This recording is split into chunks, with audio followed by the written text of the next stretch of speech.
Hey there, CS210 students. So in this recording, we're going to talk about arrays and vectors in C++. So one thing, you should be familiar with the idea of an array from your intro Python or Java courses. The idea with an array is that it lets you have a variable with one name, but it can store a list of data items. So the idea here is we can declare, say, a variable like points per quarter, and then it stores multiple values referenced by an index. So this variable numplayers, this is a single variable. It's not an array. It just contains one value. But here, points per quarter, it's an array. So we reserve a spot for position 0, a spot for position 1, a spot for position 2, a spot for position 3, and so forth. And hopefully in your Python and Java classes, you're familiar with the bracket notation, which is typically associated with referencing array values. So points per quarter, position 3, that is going to reference this value right here, this 28.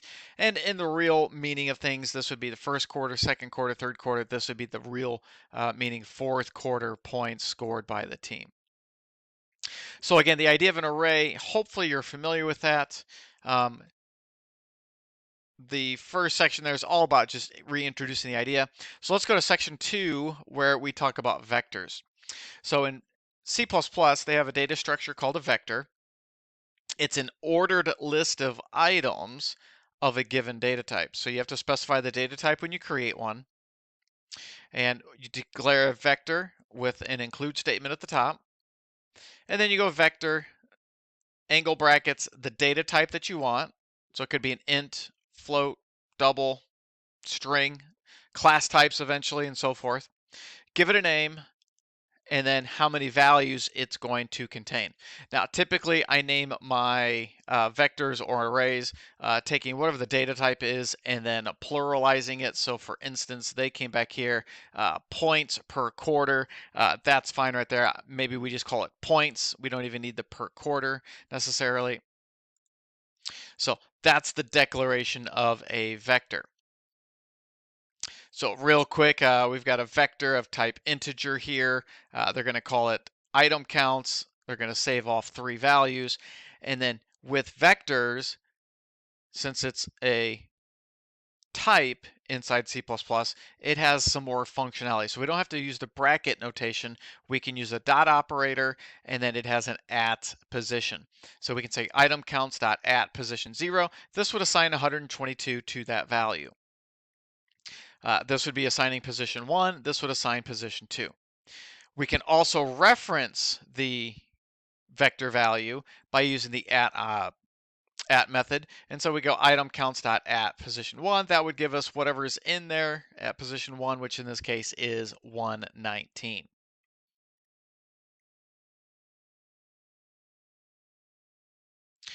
So just keep in mind, just like an array, there's always a one-off potential issue. So when you declare oldest people to have 5 values here, remember you're having indices from 0 through 4.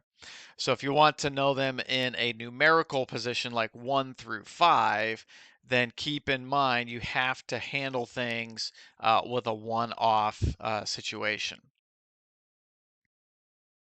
All right, so let's talk about looping through vectors. So a vector has a size attribute that we can reference. So we've got a vector of integer values called user vals, and you can see right here that it's going to be assigned 8 positions.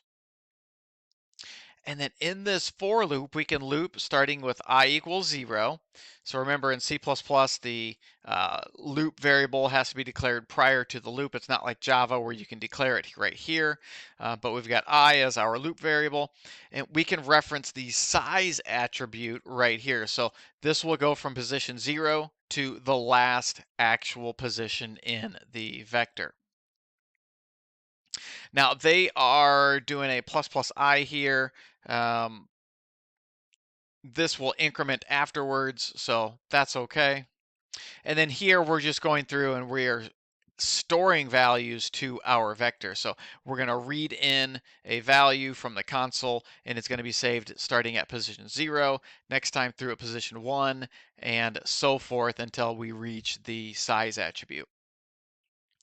This example here, so we're just going to echo out what the output is. They're going to go from 0 to the size of the vector, and they're going to see out the value as they loop through. So one thing that you can do to initialize your vector, so if you know the specific values that are going to be saved to the vector, you can declare the vector and then assign it the values that it's going to contain. So the initialization values are contained in curly braces, and so this would put a 5 in position 0, 7 in position 1, and 11 in position 2. So again, you'll only use this when you know the values when you actually create the vector. If you don't know them and you're going to read them in something like this right here, then you wouldn't initialize it at all. They do point out here that if you do not include the vector at the top of the file, you are going to get a compilation error. So make sure that you definitely have that at the top. And okay, so let's go to the next section that we have here. And so here, again, we're going to just talk a little bit more about iterating through vectors using loops. So again, we've seen this syntax here where the loop control variables declared outside, we're going to start at 0 and go to the size of the vector, incrementing it one at a time.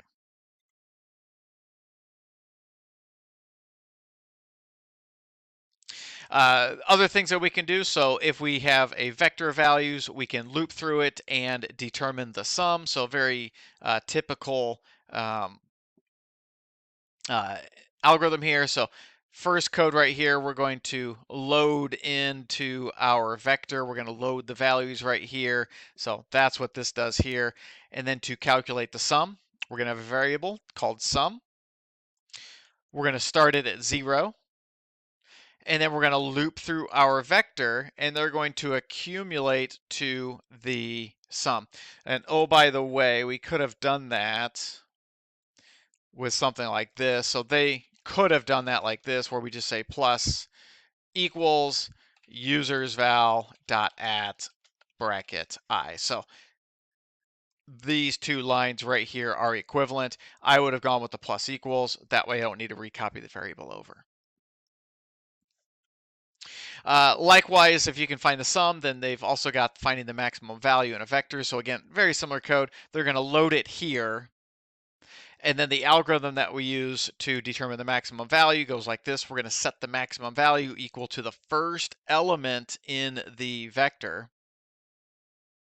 And then we're going to loop through the vector and make a comparison. So max val holds the maximum value. And again, we just started with the first one.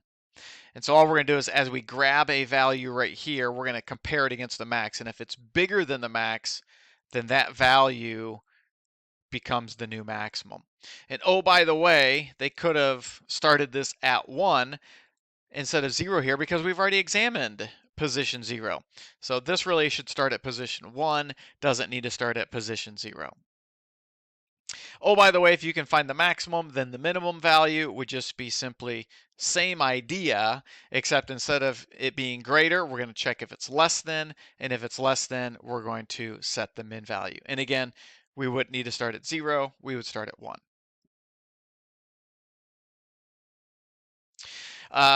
One thing that you have to be careful with in C++ is to try and access a out of range vector element. So what that means is we come down here and we have 6 values that we're going to save to our vector. So we've got positions 0 through 5 that we can fill.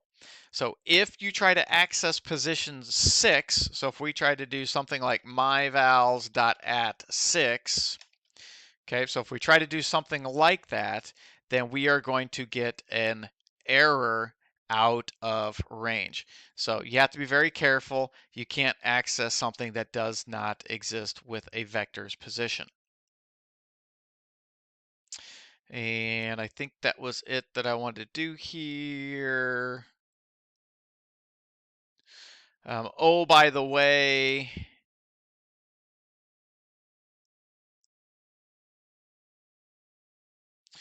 let's say that we want to print some output from a vector and we want to put some commas in between them.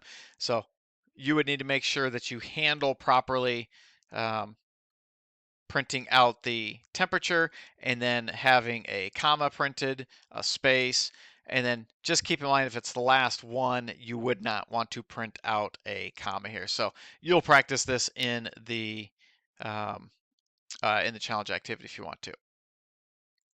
Okay, so next section they talk about resizing a vector. So in the first section we created a vector with a certain size. Here, if we want to, we can resize the vector. So we have a vector of car sales, and prior to it getting resized, it could have held values. Okay, so this could have held some values, and then when we do resize, we get a new vector, and it's going to delete out the position that is getting overridden. So keep in mind that this is going to delete elements from the end. So what they're doing here to be safe is they just simply recopied over what position 0, 1 had, and now they have a position 2 that they can access. Oh, by the way, I'm not a big fan of resizing vectors or resizing arrays. Um, Typically with these data structures, we know how many they're going to hold. They are usually going to hold that amount. If we need to resize it to be something bigger, then we should use a different data structure, something like a list, which dynamically changes in size without having to specify a resize method. All right, we skip a few sections to go to section 8. So we've talked about vectors. We know that they're kind of like arrays in the sense that they're an ordered list. But let's talk about a couple of things between arrays and vectors. So in C++, you're going to declare an array, data type, name, and then brackets and the size that you want. So this will give us an array of user weights. And then we can come down here and we can fill in positions 0, 1, and 2 like we would expect. Now, here's one thing that's a little bit different about C++. Vectors are safer because the at method checks to make sure that you're in a valid range for the index. With arrays in C++, that is not the case. In fact, this right here is not going to throw an exception. What it could potentially do is override memory for something else. So while the compiler doesn't complain about this, this is going to be a logic error down the road. And oh, by the way, let's say that I tried to do something like this. So I'm gonna bring my notepad back over here. So if I tried to, do a cout user weights bracket 500. Okay, so we really only have these first 3 positions here. This right here is going to print out garbage. Okay, so that the way arrays work is this is the first memory block, the next one, and what it would try to do if I tried to do this 500 is it would continue going and just pulling memory blocks, and they would contain garbage after these guaranteed first 3 spots. So with an array, you're only guaranteed accuracy with the values for the size of the array that you declared. So they call it mystery value. I call it garbage because that is what's going to be contained in there. Okay, 4.9, we talk about the idea of a two-dimensional array. So the idea of a 2D array is that you have rows and columns. So they define an array with size 2 and 3. So they would have had a line of code here. Let me write it here. So this would have been my array. So this would be int my array bracket 2 bracket 3. So we're going to get 2 rows with 3 columns. And they've illustrated that right here. So we've got the first row of values and then a second row of values. Now, when you read these, keep in mind this is row column. So this is row 0. So this right here is row 0, position 0. That's 55. When they do my array bracket 1, that's going to the second row, second column. My array bracket 1, bracket 2, that's the second row, last column here. So keep in mind, you're always looking at row first, then the column. A good example of a reason to have a two-dimensional array is you might have driving distances between different cities. So they've got the idea here of we've got cities Boston, Chicago, and LA. And we see in position 0, 0, this is a 0. So let me see if I can well, let me just pull up a spreadsheet real quick. Hang tight. Here we go. So I got a spreadsheet here. So what we have is Boston, Chicago, LA, and then Boston, Chicago, LA. So what they're going to do is determine the distances in driving between the cities. So Boston to Boston right here, that's a 0 because there's no difference to drive to that city. Same thing here, same thing here. So the distance from Chicago to Chicago, LA to LA, those are 0s. This one here, so this is the distance from Boston to Chicago. So this is a 960, which also means this is 960. The distance from Chicago to LA is 2011. And so from LA to Chicago, this is 2011. And then the distance from LA to Boston, we have 2,960. And so this is 2,960. So that's what this looks like visually. And assigning values, you can see 0, 0, that's right here, that's a 0. 0, 1, that's first row, next column, so 960. Still in the first row, last column, 2,960. Ultimately, really what a two-dimensional array is it is an array of arrays. So here's the first array, here's the second array, here's the third array. So that gives you a little bit of idea about what a two-dimensional array is. I don't think that we're going to have any implementation in any of our projects or assignments, but keep in mind that you can create them. And do they have the loop? Yeah, so down here they do go through in a challenge activity how to loop through the 2D array. So what they're doing is they're going to loop through the rows, and then they're going to loop through the columns of each row. So this right here is going to go from position 0, then 1, then 2 of this row, and then it's going to go to the next row, position 0, 1, 2 of that row, and then position 0, 1, 2 of that row as well. Okay, so I know that's kind of a lot to go through there. Keep in mind the vector is going to be the more useful tool as it provides ways to prevent errors of out of bound indices.